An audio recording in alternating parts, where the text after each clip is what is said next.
Hello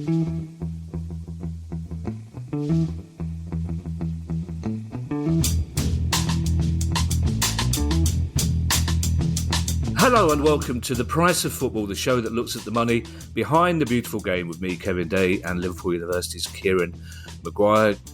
Kieran, I'd love to be able to mention the Palace result the other night, but letting a bit of light into the magic, we're recording this just seconds after we recorded the actual pod.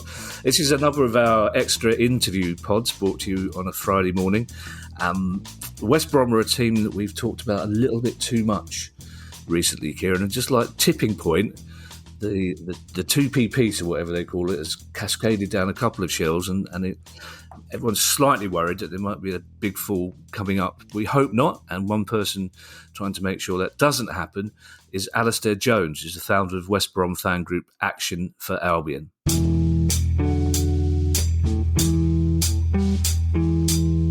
Alistair, before we start to talk about Action for Albion, just tell us a little bit about yourself and how long you've been a baggy. Okay, yeah, well, I was born in 1977. My name, Alistair, comes from the name of the man of the match of the Saturday was born, which was a Scottish centre-half called Alistair Robertson. I mean, I could have been Cyril at the end of the day, so it could have been a lot worse. But so I was born in 77, named after Alistair Robertson, and then my dad took me to Albion in 1981. The Halford Lane stand, as is now, was built in 1981, and no one else has ever sat in my seat in a league game at that ground. So in 41 years we had a season. I think 10 home games in 41 years. It's my passion. It's my life. Apart from my three kids who have unfortunately got season tickets because they've been very naughty as well. It's something that's been a passion of mine from day dot, really. So yeah, it's when something happens to it, you protect what you love, don't you? That's what you do. Of course. If my son had been a daughter, I wanted to call her Crystal Patricia Alice, so she would have been Crystal P. Alice. Mrs. Day put her foot down about that, as she did about calling him Zippity Doodah, because I thought Zippity Doodah Day would be a great name. Alistair, this is all very entertaining. But unfortunately, West Brom have been cropping up on the pod with alarming frequency recently, yes, especially in relation to loans from the club, relationship with auditors, just news just this week of a new loan being taken from the club. Before we talk about the aims of Action for Albion, was there one specific incident that led you to set up the group, or was it an accumulation of things that led you as a group of fans to think, we need to step up now, put our head above the parapet? Yeah, okay. So, I mean, thanks for the question, and I'll try to answer it as honestly as I can. I can't speak for the rest of the guys, but I suppose as the founder of it, it was after Millwall. It was after the Millwall game 8 weeks ago. Just before the game, the Daily Mail released the article about the MSD loan that was suggested at the time. And we were on a terrible run of form, but Steve Bruce was in charge. We'd had two horrible seasons, really, under Ishmael and Bruce. And there was just a general apathy towards everything West Brom, including myself. And as I've just sort of articulate, West Brom's my life. And I remember losing the last minute at Millwall away, and I wasn't bothered. And I just think you get to a point then. And I got home, and as I say, I'm going through a separation and stuff. So I got home, sat down, and I thought, I was in my bedroom on my own, thinking, why am I not bothered? And I'm not bothered because we got browbeaten into defeat. We'd just become to accept mediocrity. West Brom were the blueprint of how to run a successful lower to mid Premier League club back in the early 2010s, and people used to look at us and go, "Wow, look at them! They're doing it right." So in a decade, it's just how far backward we've become. So I put a WhatsApp sort of tweet out to a couple of lads that are prominent on Twitter. And it just sort of snowballed, and within sort of 2 weeks, we got like 1,000 followers and 200 people in a WhatsApp group and things like that. And then we decided with the group, we were going to do something different rather than just be an angry mob. And I'm not saying that that's the wrong thing to do, but we wanted to bring structure and plan to what we're trying to do, and try to do it differently by targeting people like yourselves and put our untold story out there. So that was the reasoning behind Action for Albion and how it started, Kevin. I hope I've answered that as fully as I could. Yeah, you have, Alistair. I have to say, talking about how well run a club you were, I have forgiven you now for the Great Escape because it was us that you sent down, which is and also Valerian Ismail is certainly high in the top 5 of the worst players I've ever seen at Selhurst Park. I was in the top 5 of the worst managers I've ever seen as well. So, what are the aims of action for Albion, Alistair, and what are your methods? okay, so I'll answer the method thing first. So, firstly, we will always be planned, structured, and legal in absolutely everything we do. We don't see any change in that in the near or long-term future, and there will be a long-term future of action for Albion because we've got a body now that we want to continue whatever happens to the football club. So whatever we do will be planned and legal. We will not condone or encourage anything that does that. But the main focus is to try to get our story out there and story heard, and having people like yourselves on board and giving us a platform to be able to showcase the story. I was talking to some very established investigative journalists over the last 6 weeks, and one of them said to me privately, "This is the biggest untold story in football." Wow! And I genuinely do believe that there's so many things that are red flags, Kevin, you would not believe. I mean, I'm not going to. It's too long to go into it throughout this podcast, but there's that much, and Kieran and I spoke privately as well. It's just a scary, scary situation that we're in, and for being one of the founder members of the Football League to be in this precarious situation after having 20 years of consecutive Premier League money, it's incomprehensible. I just don't know how it's happened. Well, Kieran, can I bring you in here because there's a chance that this interview will be listened to separately by a lot of our listeners rather than as part of the main pod. Could you, as briefly as possible, sum up the situation at West Brom, in particular with regard to the money that's been taken out of the club? Yes. When the former owner, Jeremy Peace, sold the club to Gaucho Live, which was that 2013, 2014? 2016, sorry. He borrowed money from the club to... he previously borrowed money from the club to buy some shares. And he then sold all of his shareholding to Gaucho Live. I believe he now lives in the Channel Islands.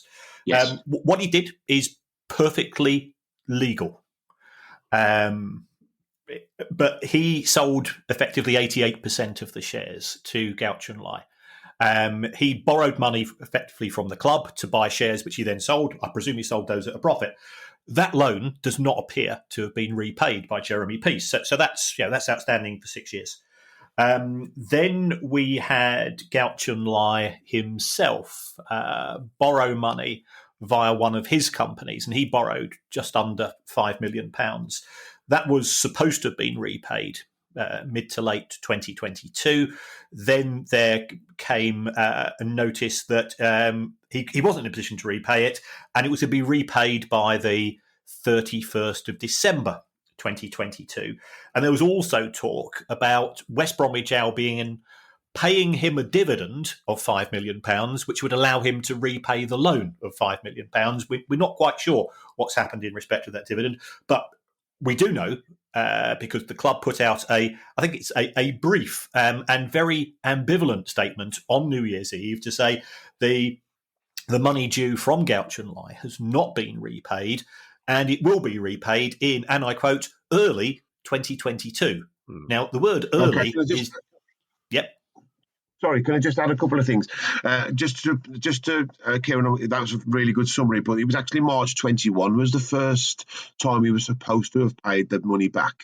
Oh, wow. Because the accounts came out in June 22, and it would have, if it was March 22, there wouldn't have been in that account. So it was March 21 when the loan was supposed to have been paid back. Because of COVID pandemic, he said he couldn't pay it back, and he's going to pay it back by the end of this year.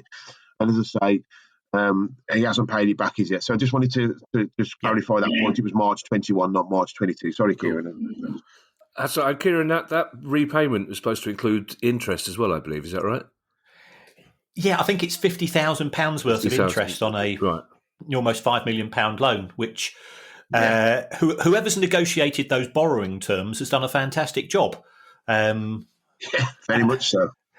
And hats off to them. Whoever's negotiated those terms on behalf of the club hasn't. Well, when you consider that the new loan of MSD, we're going to be paying £8 million interest on a £20 million loan. In context, he's paying £50,000 back on a £5 million loan that he's taken from our football club. But when it wants to come to borrowing money, we're paying £8 million on a £20 million loan that we are borrowing. Alistair, thank you for that, Kieran. You told us about your aims, Alistair, but what are your methods? Okay, so we've done a few things, starting with Shine a Light. So we wanted to try to get things, and it's the same with any campaign, really. You try to get the most reaction from the least sort of input that people have to do. So we wanted to try and find things that were easy to do and easy to tag along with. So, and it's a marketing wet dream, isn't it, really?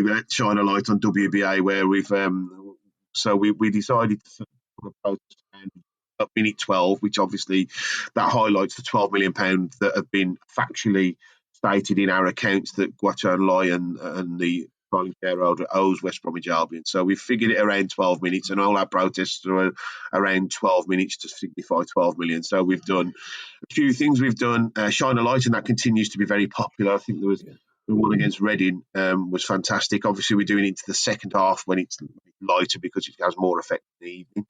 And that is basically just on the 12th minute of the second half or the first half, whatever we see fit, we ask the crowd to just shine a light. And it's been a lucky omen, really. We scored that many goals around the 57th minute. It's been mad. It's like, honestly, I think the last 3 or 4 home games we've scored goals in or around that 57th minute. So that's been really popular and well received. We've also done a white paper protest just to highlight. There's absolutely nothing apart from just to highlight something, a protest that hopefully would resonate in China and cause embarrassment in China to our controlling shareholder. And we've also done a whistle protest because we understand as a culture that whistles are frowned upon. It's just to try to highlight to a wider audience that what we do, what is happening at the football club's wrong, and we did then a full protest outside the Alfred's Lane stand on Monday after the game. That was seen by I don't know whether you've seen it, but it was about probably a good 2,000 to 3,000 there. That's not me being sort of over optimistic. I think that's genuinely what was there. And I was so proud because I'll be honest, lads, I was bricking it. To be fair, I wanted. we've carried the plight of everything has to be legal and above board. But you know what it can be like after a game with a load of lads. But testament to every single person that went to that protest. It was loud, but it was just brilliantly well behaved and very cordial and positive, and as positive as it could be. With regards to yeah, I understand there was some slight unease from a couple of fans, Alistair, around your plans to spend no money on catering or merchandise in the stadium in case that affected jobs for West Brom staff. Is that correct? I think that's a fair assumption. And as I say, we're a new organisation and we're learning on the job. We're doing this as a voluntarily basis. And we listened to people and we understood the concerns and we reneged and sort of parked that protest because at the end of the day, we're a fans group. We want to do what the fans ask us to. So people came and approached us and made those points. And I'll be absolutely honest, you held your hands up when you could do something slightly different. And I think that's where you grow strength by saying, well, we're listening to people, and that you've made a fair point. So we'll park that and we'll move on. Because actually, thinking about it in hindsight, it was probably the incorrect way to go. But at the time, we just wanted to do something, and we thought that might be a good start. But as I say, we're learning all the time, so we will always listen to our fan base and listen to the people that rule us, which are the fans, and we'll talk to them. But we will always be structured and legal. That will never change. If anybody asks us to run on the pitch, believe me, you don't want me to streak. That'd be the worst thing. We won't be doing that. But I mean, like anything that's legal and carries some sort of message, we listen to. Every single protest we've done has come from the WhatsApp group from fans that we have involved. Yeah. I noticed with pleasure that your manager has treated you with great respect and talked about respecting the fans' views. Have you had any communication at all with the controlling shareholder Gauchon Lai or the chief executive or anybody in a public capacity from the club? Have they responded in any way? No, sadly not. I mean, as I say, so first and foremost, we haven't put this across. One of the taglines on our badge is support the team, not the board. Yeah. And it's absolutely massively important that we support the team. It's not anybody's fault on the field. So our message will always be consistent about supporting the team, and we do, and we support the team for the 90 minutes we're there. Even during the minute of the protest, we're still supporting the team. With reference to the communication that you asked me, we sent an open email to Ron Gourlay's PA asking last week. We just cannot understand why there's so much silence. We're reasonable people. We all want the best for West Bromwich Albion, and I've been on national radio, I've been on local radio pleading, just sit down and talk to us and communicate. I've said this to Kieran myself, I actually think Ron Gourlay, with this MSD loan, has made the least worst option that he could possibly do. You have to put things into context. Ron Gourlay wasn't in the club when the loans were taken out from West Brom to Wisdom Park. He wasn't there. So as a CEO, he has to deal with what's going to bring the club forward. What happened in the past, he wasn't here. So as a CEO, he's got a sort of set of cards that he's got to use, make the best possible.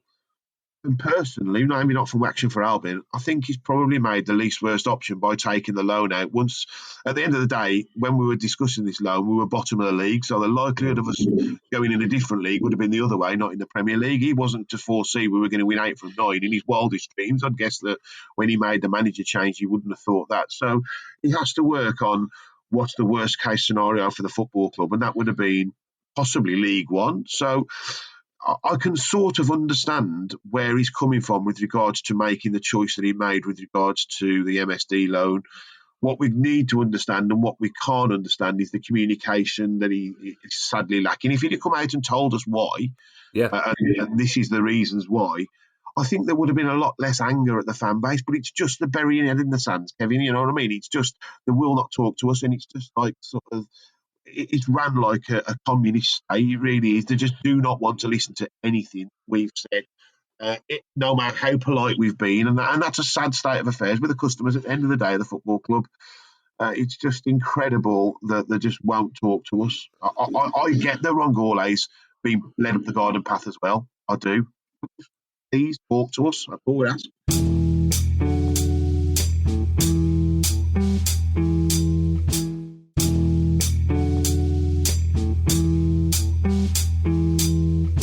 Alistair, it's not just a lack of communication, it's a lack of acknowledgement as well. It's and also it's not learning from history, because we've seen so many times on the pod, Oldham is the latest example, what happens to decent, ordinary fans when you refuse to talk to them. They get angry and things get worse. Exactly. I mean, there's absolutely, this could be a special season for West Brom. It's madness. The polar opposites of on and off the pitch couldn't be more stark. I mean, on the pitch, this could be a really special season. We were bottom in 8 weeks ago when we started all this. I'm not taking the acclaim for us. I think that's got a little bit more to do with Carlos Corber and the Action for Albion. But we were bottom when we started this. We were rock bottom of the league, and now we're a point off the playoffs. We've won 8 out of 9, and we look really good team. So on the pitch, it's absolutely fantastic. So wouldn't it be great for us all to be able to get together and give it a final push? But the powers that be aren't letting that happen, and that's such a shame. And we want that more than anything. We really do. Honestly, we don't want to protest. We don't want to, but we're in a position, we're backed into a corner where we have to, because we genuinely believe the club or the people that own the club aren't acting in its best interests. And that's what, as fans, we should always, it shouldn't be a demand, it should be a given that people act in the best interests.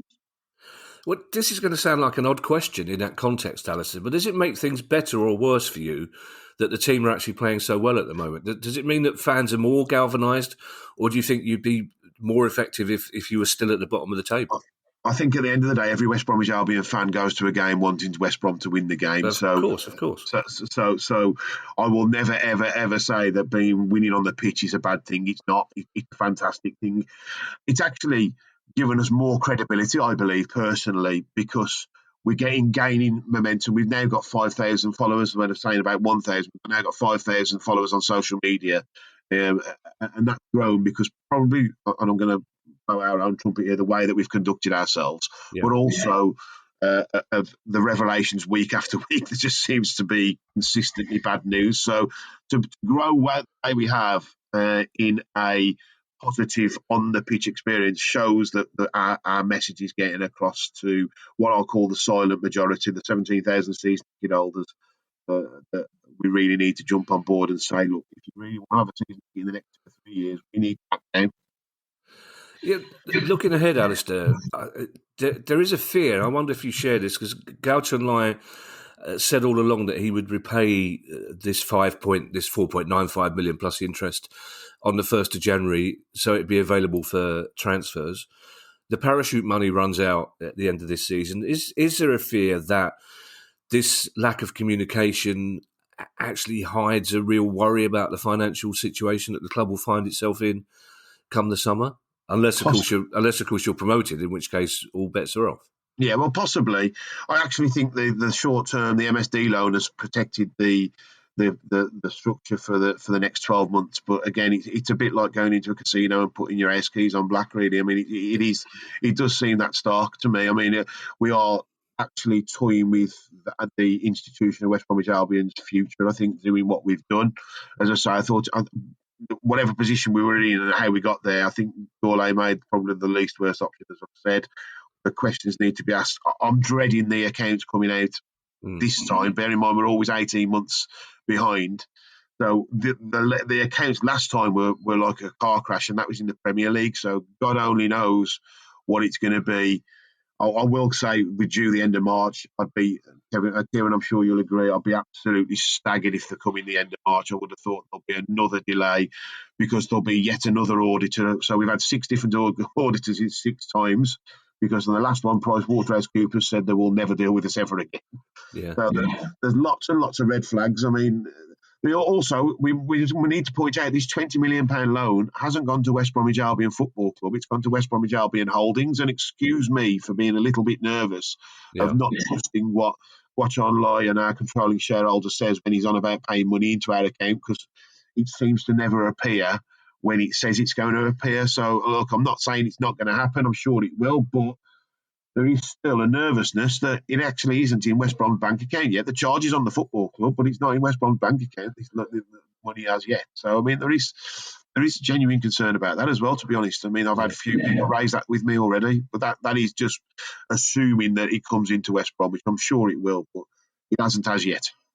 Kieran, before my last question to Alistair, I will bring you in here about the extraordinary succession of auditors that's happened at the club. I mean, we talked about the PwC episode on the pod recently. I mean, that's a very, very big, very red flag, isn't it, that one, surely? It is. The auditors are there to effectively review the accounts to make sure that there's nothing untowards in them. And in business, it's all about relationships. So you aim to have a good professional working relationship. If there are disagreements between the auditor and the client, ultimately it's the client paying the auditor's fees. And what the auditor will normally say is, I cannot work under these circumstances. Quite often it's due to the company pushing things a bit too far. We often joke about creative accounting on the show, but there's things that you can do, and then there's things which are taking the mickey. When you move into that latter sphere, that's when the auditors would normally consider their opinion. It's their reputation, it's their rubber stamp on the audit report that's important. And if they feel that they cannot, in all honesty, sign off the accounts, the politic thing to do is to resign and make it somebody else's issue, because you don't want to fall out with clients. So it reflects badly on any organisation to have a merry-go-round in terms of auditing changes. And would you be as surprised as Alistair if West Brom's accounts were published on time? I would be very surprised, because A, who's going to audit them? Oh, right. And B, if I was Ron Gourlay, and I appreciate that he's, as Alistair said, he's only director of the football club. He was director of one of the higher up companies, and there's so many companies that are doing the rounds, because there's West Bromwich Albion Football Club, and then there's the West Bromwich Albion Group, and it used to be controlled by West Bromwich Albion Holdings. But now we've got another company which has appeared in Jersey called WBAFC Holdings. Why? There's too many of these strange things happening. So, given the clubs tended to leave everything until the last minute, you get a £100 fine or £1,000 fine for being late with submitting your accounts. You can see them going down that route. Alistair, one final question, if I may. We talk on the pod quite a lot about the golden day when we don't have to do the pod anymore, because the world of football finance is fair and equitable. What will it take for Action for Albion to no longer exist? Okay, so I think very similar. Utopia would be we wouldn't want to be here either. It's we want the mission statement when we started the movement off was for the custodians of the football club, whoever they may be, to act in the best interests of the football club at all times. And until we get that, we will continue to have a voice, and we will protect the institution of West Bromwich Albion. That's the important thing. They don't own the soul of our club. They own the assets to it. But the institution of West Bromwich Albion will never go away, whatever happens. Even if the worst case scenario, the institution of West Bromwich Albion will never go away. Just with regards to very final point, what I wanted to make about the directors, if I can, just have a look, guys. Anybody that we've got a board of directors of one in West Bromwich Albion Holdings, and we've got a board of directors of one in WBAFC Holdings, and they're both from China. One's called Henry Pugh, I think, and the other one is Zhu Qi, which is everyone knows as Ken. Those are the only people on the board of a football club, of a founder member of the Football League. That we go back to the football needing governance, and this is not just a West Brom thing, it's a football-wide thing. This has to happen because there's too many horrible horror stories of what's going on up and down the league. We're probably the biggest case. And I'll just leave this very, very, just to put any Albion fan or anybody into context, if they think that we're not talking about the dangers of West Brom are in. West Brom were bought for what's reported to be north of £200 million in 2016. There's questions whether we were ever worth that. But when people look at let's say down the road at Birmingham and look at the mess that they're in, that we get like, we're not as bad as them. Well, Blues were bought for about 30 million quid, and they're worth about 30 million quid. West Brom were bought for £200 million north of, and what are we worth now? 35, 40 million at absolute best. So who's in the bigger mess, guys? That's I just want to put that point across. People think that we're banging a drum that doesn't need banging. It needs banging, and loudly. So that's why we are so passionate in what we do. Well, it's not ideal, Alistair, is it? If the best you can say is we're not doing as badly as a club down the road. But exactly, we always say, Alistair, that there are two sides for every story. We don't mean it. But we say it because we're grown-ups. And if anybody is listening from West Brom, if Ron Gourlay's listening or anybody else, we would absolutely love to hear your response. In the meantime, Alistair, and I say this in the nicest possible way, I hope we never have to speak again. Yeah, unless we're playing you in the FA Cup, and we can talk about Kieran and Brighton doing terribly in the Premier League, which is so annoying. But in the meantime, Alistair, we wish you all the best with your campaign. If things do change, we will hopefully talk to you again, but hopefully by the end of the season you'll be resolved, and who knows, in the Premier League, and things will be as happy on the pitch as they are off. In the meantime, we wish you all the best, mate. Love to meet you at Crystal Palace for a pint if we get promoted, eh? That's a deal, mate. So definitely, or if we get relegated, either way. But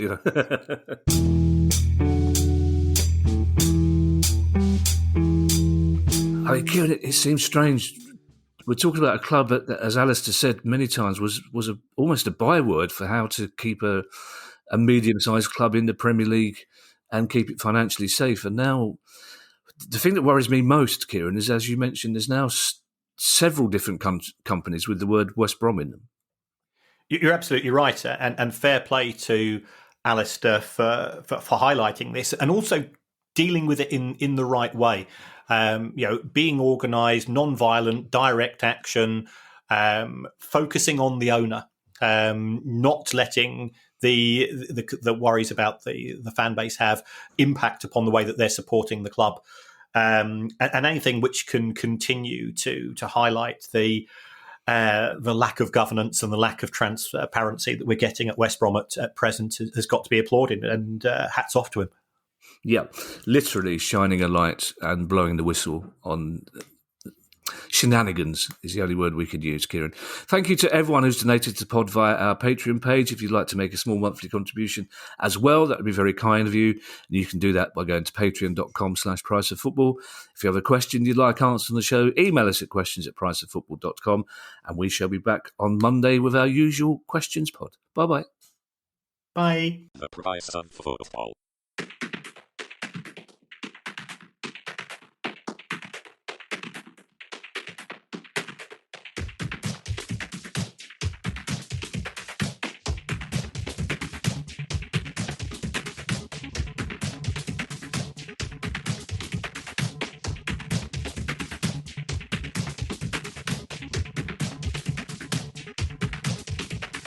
The Price of Football.